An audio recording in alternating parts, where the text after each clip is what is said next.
Hello, hello, hello. Very, very good morning to all of you. कैसे हैं आप सभी लोग? उम्मीद है स्वस्थ होंगे, मस्त होंगे, जबरदस्त होंगे। तो जैसा कि आप जानते हो आपके लिए वैसे हम लोग क्या कर रहे हैं यूजीसी नेट के लिए कुछ क्लासेस आपके लिए दे रहे हैं, कुछ क्या पूरी क्लासेस हिस्ट्री विषय पर और पेपर 1 पर। पेपर 1 पर आपकी शानदार क्लास चल रही है, मैंने फीडबैक भी लिया बच्चों से, बहुत शानदार फीडबैक आ रहा है। पेपर 1 के लिए जो क्लास चल रही है, आपको बता दूँ पहले डेट आ चुकी है। नेट की भी डेट आ चुकी है और सेट की भी डेट आ चुकी है। तो मैं आपसे कहूँगा स्पीड पकड़ेंगे हम लोग। अब मेरी क्लास थोड़ी बड़ी मिलेगी आपको। हो सकता है तो पूरे टॉपिक ही आपको एक साथ मिल जाए। एक पार्ट भी आपको मिल जाए। थोड़ा मेरी क्लास लंबी करूँगा मैं, ठीक है ना? आपको क्लास देखना पड़ेगा, बहुत शानदार क्लासेस हैं। सारा कंटेंट पीवाईक्यू से बनाया गया है। सेम पेपर 1 का भी है। पेपर 1 का कंटेंट भी मैं बना रहा हूँ। मैम आपको पढ़ाती हैं, बट बना मैं रहा हूँ उनके लिए पीपीटी वगैरह कंटेंट भी मेरा है। तो इतना समय मैं खुद नहीं दे पा रहा पेपर 1 आपको पढ़ा सकूँ। तो पेपर 1 मैम आपको पढ़ा रही है, पेपर 2 मैं आपके लिए हिस्ट्री पढ़ा रहा हूँ। याद रखिए कंटेंट दोनों मैंने बनाए हैं, मैं आपके लिए दे रहा हूँ। और आज लास्ट में जो मैराथन होगी ना मतलब पूरे unit wise 20 recording 20 class unit wise वो आई थिंक मैं ही क्लास करूँगा पेपर 1 के लिए भी, पेपर 2 के लिए भी। तो अभी आप लोग देखना शुरू कर लें, अभी दोनों क्लास देखें। बहुत शानदार तरीके से क्लास चल रही है आपके लिए, डेली क्लास मिलती है। डेली शाम को 5 से 7 के बीच में दोनों क्लास आपको एक साथ मिल जाती हैं, ठीक है ना? उनको देखना शुरू करें। यदि आप लोग प्लेलिस्ट बढ़ाते जाएँगे तो आपकी बढ़ती जाएगी। तो प्लेलिस्ट ना बढ़ाएँ, तैयारी करें और देखते जाएँ। एमपी अब देखो आपके पास 2 हथियार हैं, एक तो यूजीसी नेट का हथियार आपके पास है, ये आपका एग्ज़ाम है दिसंबर में और दूसरा हथियार आपके पास एमपी सेट का है। सेम टू सेम सिलेबस है, सेम टू सेम टॉपिक है, सेम टू सेम पैटर्न है। कोई अलग नहीं है, बस यहाँ पे भी तैयारी में बहुत शानदार से आपको मिलने वाली बहुत अच्छे तरीके से। तो 2-2 आपके पास चांस है। यदि एक जगह पे आप हथियार डाल देते हो, दूसरे पे हथियार मत छोड़ना। सेम प्रॉफिट है, बस ये होगा कि एक स्टेट का है, एक आपका नेशनल है, ठीक है ना?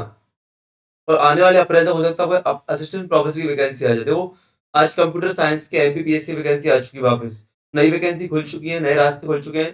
धीरे-धीरे सारे सब्जेक्ट की फिर से सिलेबस आने वाला है आपके सामने, ठीक है ना? चलो। तो आदि ऐतिहासिक काल, आदि ऐतिहासिक काल की जो बात करते हैं हम लोग, ऐसा प्रोटो हिस्टोरिकल ऐसा काल होता है जहाँ पे हम लोग के पास लेखन शैली तो होती है, लेकिन उसको पढ़ा नहीं गया होता। क्या उसको पढ़ा नहीं गया होता है? पत्थर के और धातुओं के औजारों को प्रयोग किया जाता है। इसमें कांस्य युग भी आता है आपका, ठीक है? इसमें क्या कांस्य युग वगैरह भी आता है, आपका वैदिक काल भी आता है। तो देखते हैं हम लोग आज कितना कर पाते हैं इस क्लास में, ठीक है ना? या ऐसा करूँगा जैसे टॉपिक वाइज़ क्लास आपकी चल रही है ना, तो टॉपिक वाइज़ क्लास ही देता जाऊँगा, बट एक दिन में 2 से 3 क्लास आपको दे दूँगा, ऐसा कर लूँगा मैं। क्योंकि बड़ी क्लास में क्या होता है टॉपिक मिक्स हो जाते हैं, मज़ा नहीं आता है। तो टॉपिक वाइज़ ही क्लास दूँगा मैं आपको, छोटी-छोटी दूँगा, टॉपिक वाइज़ ही दूँगा। इसमें क्या करूँगा टॉपिक टॉपिक आपको तोड़ दूँगा, ठीक है ना? एक दिन में 2-3 क्लास मैं आपको दे दूँगा। बात करते हैं पाषाण काल की, जिसको थोड़ा व्यवस्थित कर लूँ लिखने के हिसाब से, क्योंकि लिख नहीं पाऊँगा तो मज़ा नहीं आएगा। बस 1 सेकंड देना मुझे। देखना आज से ट्रैवलिंग शुरू हो गई है, बाइक से क्लास शुरू हो जाएगी। बाइक से लंबी खासी, तो फिर से अब 2-3 ऊपर नीचे होगा। इसलिए लाइव नहीं कर पा इसलिए रिकॉर्डिंग दे रहा हूँ, लाइव नहीं कर पा रहा हूँ आपके साथ। तो रिकॉर्डिंग आप लोग को मिल ही रही है, तो आप लोग कतई परेशान ना हो। रिकॉर्डिंग से ही अपना काम चलाते चलें। क्या? रिकॉर्डिंग से ही अपना काम चलाते चलें, ठीक है ना? चलो, बात करते हैं पाषाण युग की समाप्ति जब हुई थी आपकी। आपकी स्टोरेज की जब after the end of the storage the और आपको तो बाइलिंगुअल कंटेंट है, हिंदी में नहीं है, इंग्लिश में नहीं है, दोनों मिक्स में है, तो दोनों के काम में आने वाला है, ठीक है ना? और पेपर 1 का सेम है, पेपर 2 का सेम है। आषाढ़ की समाप्ति का देखो धातु का आरंभ होता है और इस कारण धातु पत्थर प्रोटो हिस्टोरिक युग में क्या आपके धातु और पत्थर दोनों के औजार आपको मिलते हैं। इसलिए इस युग को आदि ऐतिहासिक काल कहते हैं। हालांकि इसलिए नहीं कहते हैं, आदि ऐतिहासिक काल इसलिए कहा जाता है कि मनुष्य ने लिपि का प्रयोग तो आरंभ कर दिया था, लेकिन संपूर्ण रूप से पढ़ने को लिखित साक्ष्य अभी नहीं मिलते हैं। आदो सिंधु घाटी सभ्यता की लिपि लिखी गई है, बट पढ़ने को साक्ष्य नहीं, ये हम लोग पढ़ नहीं पाए अभी तक, ठीक है ना? यदि मुख्य विशेषताओं की बात करें यहाँ पे, तो धातु का प्रयोग हो रहा था, इसमें तांबा, कांसा और बाद में लोहे का प्रयोग भी यहाँ पे होता है ना? Copper when iron, little iron. पत्थर के औजारों का प्रयोग जारी रहा। Stone tools continue to be used analogue and alongside metals. कृषि भी हो गया, पशुपालन हो गया, स्थायी जीवन की शुरुआत हो गई।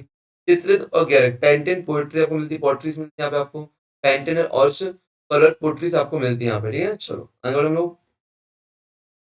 मेगालिथिक कल्चर आपको मिलता है, कब्र समाधि आपको मिलती है। याद रखना आपको, लिपि का प्रारंभ हुआ परंतु यह पूर्णतः पठनीय रीति लिखी हुई नहीं थी, अर्ली फॉर्म लिखी हुई लिपि नहीं थी, ठीक है ना? तो कुछ मुख्य विशेषताएं हमने आपको कॉमन देखी यहाँ पे। बात करते हैं इस कालक्रम की प्रमुख संस्कृति कौन कौन सी संस्कृति महत्वपूर्ण आपके लिए। नंबर 1 ताम्रपाषाण संस्कृति, आपको याद होगा लास्ट क्लास में मैंने ताम्रपाषाण संस्कृति की बात की थी। ये आपको राजस्थान, गुजरात, महाराष्ट्र, मध्य प्रदेश में दिखेगी। यहाँ पे तांबे पत्थर के औजार मिलते हैं, मिट्टी के रंगीन बर्तन मिलते हैं, कृषि और पशुपालन होता है। हड़प्पा सभ्यता का आपका अलग टॉपिक, शानदार महत्वपूर्ण टॉपिक है।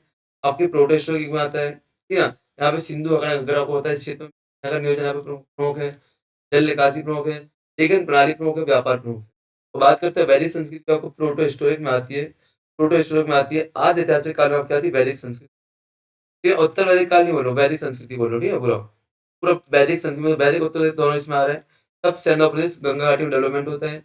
तब सिंधु प्रदेश में वैदिक काल का और गंगा घाटी में उत्तर वैदिक काल का यह वेद पशुपालन प्रारंभ लोहे को प्रकाश मिलता है।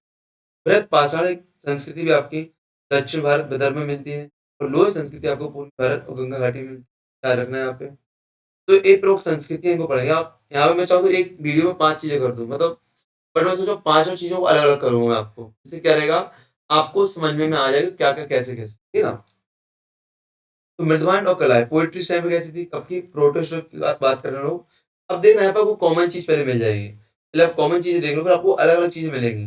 तो मृदवान और कलाएं पोएट्री कैसी मिलती है यहाँ पे, आपको चित्र दूसरे निर्माण मिलते हैं, पेंटेड ग्रेवियर आपको मिलते हैं यहाँ पे। पीजीडब्ल्यू आपसे पूछा है पीजीडब्ल्यू किस काल में है, ऐतिहासिक काल, आदि ऐतिहासिक काल या आपकी क्या प्रागैतिहासिक काल, इसमें आपके आदि ऐतिहासिक काल मिल रहे हैं। गैरिक मृदवान आपको मिल रहे हैं, याद रखना। ताम्र संस्कृति कॉपर हार्ड कल्चर आपको मिलेगा यहाँ पे। मृदभांडों में कृष्ण और लोहित रंग के बर्तन मिलेंगे, मतलब ब्लैक और लाल रंग के आपको बर्तन मिलेंगे, लाल और काले रंग के आपको बर्तन मिलेंगे।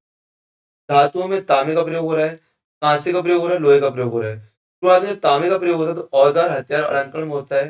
पहली प्रयुक्त धातु मानी जाती है आपकी कैलकुलेटिक एज को कहते हैं हम लोग, क्या ताम्र पाषाण कालीन कल्चर्स को कहते हैं। कांस्य युग में आपको मिश्र धातु है कांस्य, जो कि तांबा और टिन मिलाकर बनती है। औजार और मूर्तियां बनाई जाती है इससे। और लोहा की बात करें, हल और हथियार उपकरण सब बनाए जाते हैं। लोहे का प्रयोग होता है, कृषि क्रांति आपकी होती है। और सेकंड नगरीकरण आपको मिलता है, महाजनपद काल आप देखोगे सेकंड नगरीकरण आपको यहाँ पे दिख जाएगा, ठीक है ना? ठीक।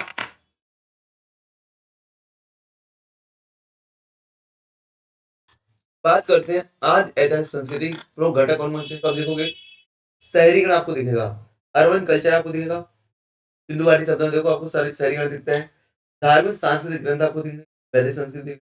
धातु कम दिख रहा है, तांबा लोहा उपकरण दिख रहे हैं, मृदवान परंपराएं आपको दिख रही है, ओसीपी समाधि संस्कृति। अब देखो एक क्वेश्चन आया है, पीवाईक्यू से लिया गया मैंने, इसका जो है ना शहरीकरण पर पॉइंट पीवाईक्यू से पकड़ा है और वैदिक संस्कृति वाला पॉइंट पीवाईक्यू से पकड़ा है। बच्चे यहाँ पे डाउट में आते हैं, मैं लिख दूंगा आदि ऐतिहासिक संस्कृति प्रमुख घटक कौन कौन से हैं या प्रोटो हिस्टोरी की कौन कौन सी विशेषता। वहां पे आ गया शहरीकरण, धार्मिक ग्रंथ।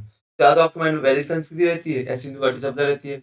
आप दोनों को साथ में लेके चलते नहीं हो, अलग अलग टाइम पीरियड पढ़ते हो। तो यार है ना, दोनों को साथ में लेके चलो, ये पांचों पॉइंट आपके वहां पे सही होंगे। ये पांचों पॉइंट आपके सही होंगे यहाँ पे, ठीक है ना? ठीक, चलो अब बात करते हैं ताम्र पाषाण कालीन संस्कृति की। ताम्र पाषाण कालीन संस्कृति, ठीक है ना? कि भारत में ताम्र पाषाण संस्कृति कौन कौन सी है, कहाँ पर है, ठीक है? मैं इसको छोटी सी वीडियो अगली बनाऊंगा, सीधे वीडियो पे आऊंगा, चर्चा नहीं करूंगा, चर्चा नहीं करूंगा, सीधी वीडियो पे आऊंगा, ठीक है ना? चलो,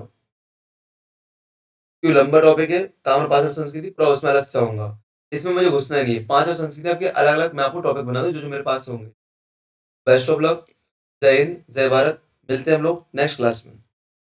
लाइक कमेंट शेयर सब्सक्राइब करें। ऐसे आपको छोटी छोटी क्लास मिलने वाली, बड़ी क्लास में हम लोग नहीं जाएंगे, ठीक है ना? चलो।